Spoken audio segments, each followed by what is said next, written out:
I got home a little while ago and I found out that there's been another shooting at Dalton High in Dalton, Georgia. I'm so close to losing my mind, and nobody seems to know about it. I don't want to be the person to tell my friends that this happened again. They're just getting back into their daily lives. I can't tell my friend who was crying in class today, hugging a support stuffed animal, that this happened to somebody else. Thankfully, nobody died in Georgia, but I can't deal with this continuing to happen. This should have been fixed years and years and years ago. And the fact that there are politicians who still openly support the opposition against us. What can we do to stop this from continuing? I'm supposed to be recovering. The rest of us are supposed to be recovering. And we can't do that. We can't do that if these things are still going to be happening. And the fact that they are still happening.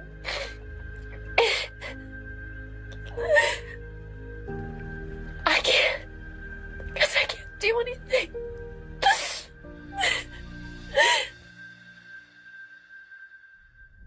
Buildings don't have a pulse, and they don't have arms or legs, but it always feels like it's gonna run towards me, you know what I mean? In a way, even though it's just a building. I just need some kind of closure, some kind of explanation that I know that I'll never really get.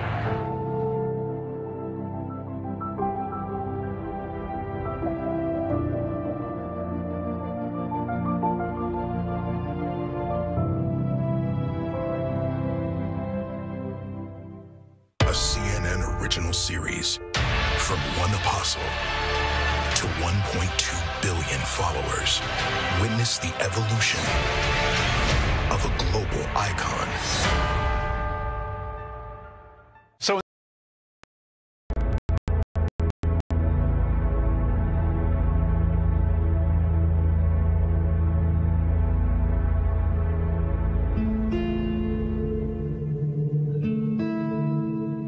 Alright, so we're back to school.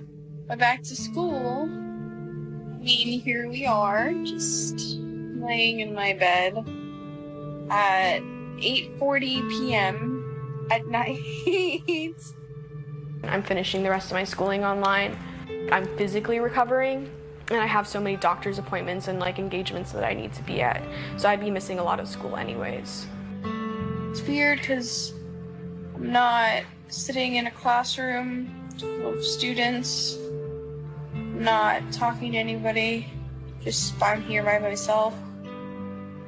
And I guess I kind of miss that. But then again, school isn't the way it used to be, I suppose. So, I'm missing something that isn't really a reality for me right now.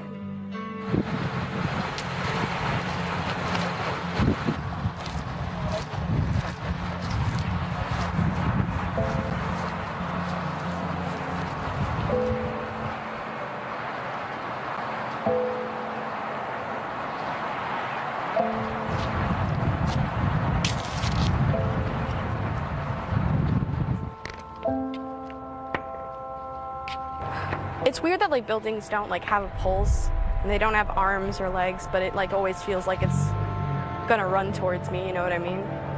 In a way, even though it's just a building. I've grown up with this building. I've had so many classes and so many experiences. There's so many good memories associated with it, but now every possible good memory you can have in that building is completely canceled. There's no way you can fix what's been done. I just need some kind of closure, some kind of explanation that I know that I'll never really get.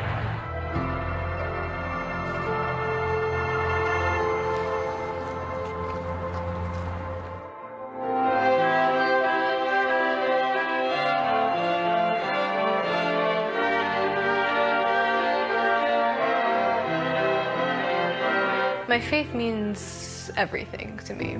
God, in my opinion, he's the one who really saved me during the whole incident that occurred. And the fact that I didn't get hurt as badly as I could have is, in my words, a miracle. There was a shooting at Marjorie Stoneman Douglas. I was in a classroom in which the shooter shot at, and I did get shot twice. No matter what you go through, you don't even know what's behind the scenes, but God knows everything. So I hope this song encourages you. God is too wise to be mistaken. If I didn't have my faith, if I didn't have the support of the church, I wouldn't be as sane as I am at the moment. One thing that I've heard, that you have to forgive the person who did it.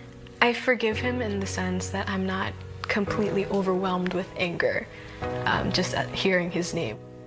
Although I'm still angry right now because of everything that happened, but it's a different type of anger. It's the anger that drives me to do a movement, to go forward.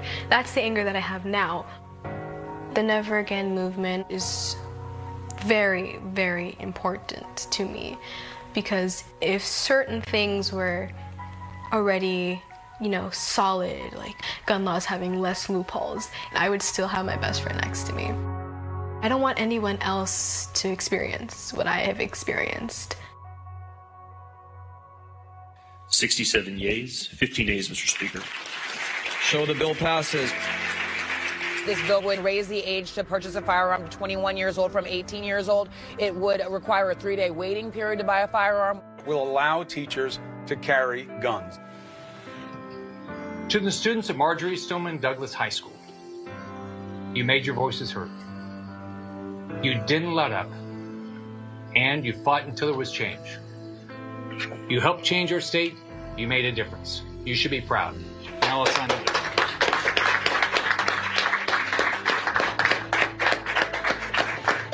With the bill that was passed, it's a good thing.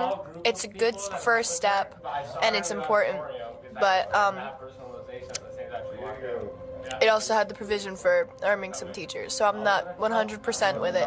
All we can do is hope for the little things in the beginning and hope that they build up and make them build up and force ourselves into the offices of these people so that they can't back away from this. They think that they've satiated this, that they think that we're good now. We gave them what they want. It's fine. They'll leave us alone now. That's not in any way what's going to happen. They haven't seen the worst of us yet. Being a victim of gun violence has nothing to do with my stance on the Second Amendment or the rights of the free people of the United States of America. There has been a lot of pushback from adults who say, look, why should a group of kids be telling adults what rights they should and shouldn't have in terms of firearms? Because that's what happened with the Vietnam War. The voting age got pushed down from 21 to 18 because people were being drafted against their will because they hadn't voted for the war that the country was involved in. Same thing's happening here. We're being treated like we're in a war zone. We were never drafted for this war. We shouldn't be placed in situations where we're constantly being torn between, do I hide behind someone? Do I jump in front of someone? Will my teacher, who might potentially be armed, have to shoot someone that they've known for the past 3 years? Will they accidentally shoot me in the crossfire? We know what's going on. And just because we're young doesn't mean that we're blind to what's happening. You're not gonna knock us down, we'll get back up again. Everybody on my team and I, we looked at each other and we said, we have changed the world.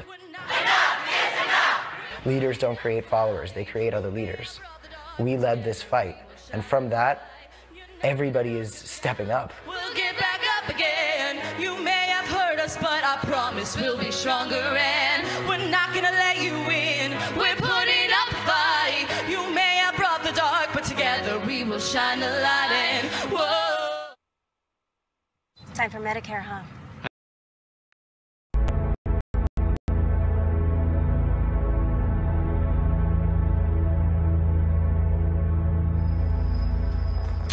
Hey everyone, it's Cam. I'm going home right now. I just thought I would, explain how the day went. We were all working on things together today. It was a good day because any day where we're all in the same place is good. We don't get enough of we get plenty of those, but we don't get enough anymore. We're so effective when it's all of us together that we need to make sure we prioritize that.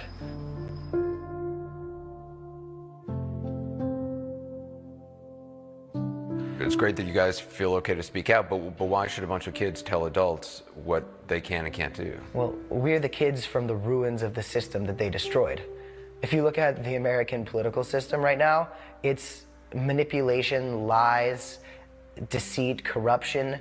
They failed. At the end of the day, that's the word to use, failure. The generations before us have completely corrupted any sort of political system that would have made this country great. We are stepping forward and saying, we are rebuilding the world that you destroyed around us. When we forget why we have to get out and vote, these children's lives are taken, but we're not going to let that happen. We're going to take this to midterms. We're going to take this across the nation and across the world because our future is too important. Thank you. Thank you so much. So after we started the movement, there are a few other people that were like, hey, I can't make it to DC, so what can I do in my city? And we eventually came up with the idea of sister marches, which is basically marching in your own city, starting your own march. We have over 600 marches worldwide, just unbelievable support from all around. And it shows that there is change coming, because if not now, with these politicians, it'll be with the next generations, because we will outlive them.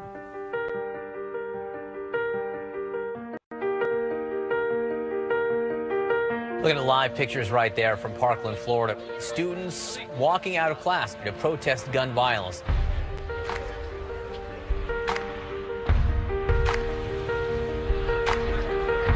This is just an outpouring of support from around the nation, around the country, and around the world too, where students are standing up and speaking out against our elected officials.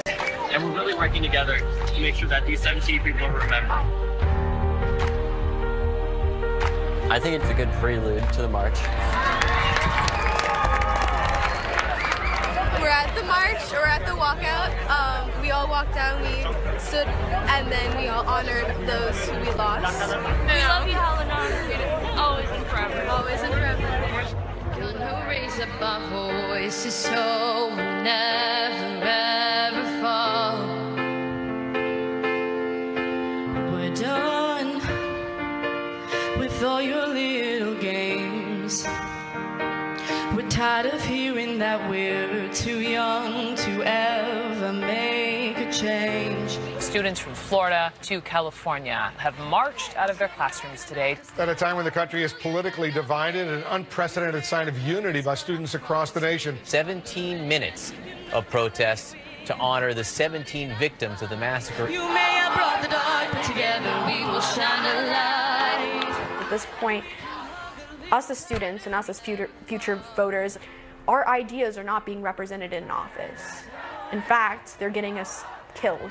They're getting us shot and injured and mentally scarred forever. And how is that fair to us? It's not. And that's when we put our foot down. That's when we decide that enough is enough, and that never again is a legitimate phrase. You're not gonna knock us down. We'll get back up again. You may have hurt us, but I promise we'll be stronger. And March 24th will be a success. How? If what? When we see the enormity of how far it reaches, how many people go out in the streets. You want to see the streets full. I want to see the streets filled with people. Even if you can't march, like just walk outside of your house. That counts. It will be alright. Stand up for one another and we'll never give up the fight. So for you to see schools around the country, kids around the country walking out, that had a big impact. It was everybody on my team and I, we looked at each other and we said, we have changed the world. And I say this all the time, leaders don't create followers, they create other leaders. We led this fight, and from that, everybody is stepping up. We're not gonna let you in. We're putting up a fight. You may have brought the dark, but together 17 people died. And we can't forget about them. Because without them, change wouldn't happen. Change is happening. I can see it on the horizon. we can't let people forget about the 17 that sacrificed their lives. And I think that is the most important thing. We will shine.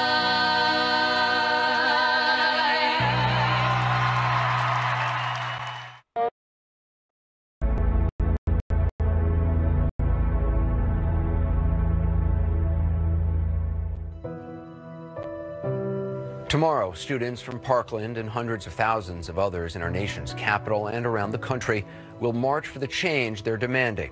It's a march that may turn out to be unlike any we've seen before. Stay with CNN for full coverage tomorrow. This has been an AC360 special report, the Parkland Diaries. Good night.